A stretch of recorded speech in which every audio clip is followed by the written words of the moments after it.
Қайырлы күн баршаңызға. Бүгін мен сіздермен жылдам жарты сағатта дайын болатын пирогтың рецебімен бөлісемін. Яғни бұл рецепт өте жылдам, тек жұмыртқа мен пісірсеңіздер де болады. Тез-тез кешкі 5-тің шайына пісіріп жей беруге болады. Менің каналыма тіркеліп, лайк, комментарий жазып кетіңіздер.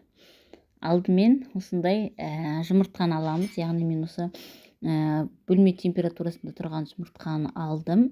Салқындау болса да холодильникте тұрған тоңазытқыштағы жұмыртқаны алсаңыздар да болады. Салқындау болғанды дұрыс, жақсы көтеріледі, яғни көпіршіктенеді.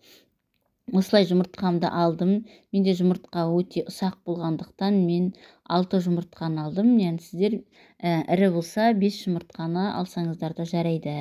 Одан кейін үстіне қант қосып, яғни 150 грамдай қант қостым да барлығын миксердің көмегімен араластырдым. Осындай болып шықты. Одан кейін 150 грамм, 200 грамдай сүт қостым.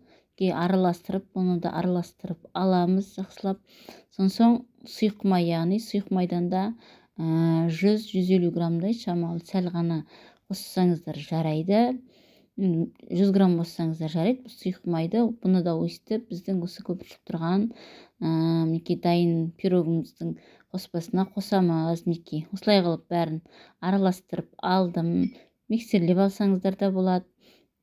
Барлығын осылай араластырдым. Одан кейін ұнды електен өткізіп салуымыз керек, яғни бірден көп салмаймыз, аз-аздан салып, жоғарыда астынан, яғни төменнен жоғары қарай осылай ненің көмегімен, қасықтың көмегімен осылай араластырамыз. Енді арасында комоктары болмау керек, сол үшін де осылай араластырып аламыз. Яғни ұнды тек аз-аздан салып отыру керек. Көп салып кетсе, арасында ұнның түйіршіктері араласпай қалуы мүмкін. Сол үшін де аз-аздан салып, осылай ұнды араластырып отырамыз. Одан кейін немізге, дайын табамызға осындай қызып тұрған пешке өстіп салып аламыз. Пісіп шыққан түрі осындай болып шықты, керемет күшті болып.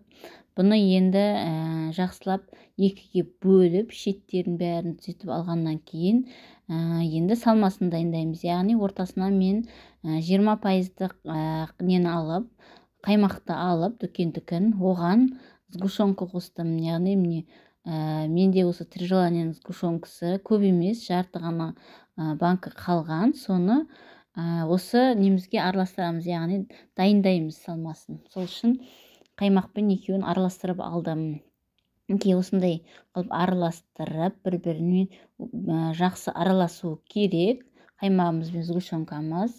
Сосын дайындап алған пирогымыздың, яғни ортасына осы біздің дайындап қойған салмамызды саламыз. Екіге бөлгенмін мен, бір бөлігіне жартысына, ортасына, яғни бұсының барлығын жағып аламыз, дайын немізді. Осылай жағып алып, біркелкі барлық жеріне жететіндей біркелкі жағып аласыздар. Және мен видеода қалып кетіпті. Қамыр қосқыш қосу керек 10 грамдай. Соны айтуды ұмытып кетіппін. Яғни қосқан жерім видеоға түспей қалыпты. Осылай қылып барлығын біркелкі жағып алдым салмамды. Одан кейін бетіне екінші бөлігін жауып жабамыз. Қалғанын, ішінде қалған болса, қаймақ қосылған сгущенкамен бетіне қалған бәрін жағып, шетінен қалғанын үгітіп, блендерге үгітіп салсаңыздар да болады. Болмаса азғантай печеньені, яғни жұмсақ печеньелер бар, соларды да үгітіп, бетіне әдемілеп, әрлеп қойсаңыздар болады. Менде азғантай бір печеньені үгітіп, бетіне осылай сеуіп, әдемілік үшін сеуіп қойдым. Осылай, яғни өздеріңізге жеуге болса, осылай печеньені ынтықтап, сақтап сепсеңіздер болады. Болмаса дастарханға қоюға әртүрлі жемістермен әрлесеңіздер де болады. Осылай сеуіп шыққаннан кейін бұларды бірнеше бөлікке бөлеміз. Яғни ортасынан бір бөлім, одан кейін шағын 6-7 бөлікке осылай бөліп шықтым. алты жеттен де көп бөлікке бөлген екенмін. Әдемі болып шығады, жеуге де ыңғайлы, жылдам пісетін пирог. Мінекей осындай болып шықты, керемет, үлпілдек, көтеріліп күшті болып шықты.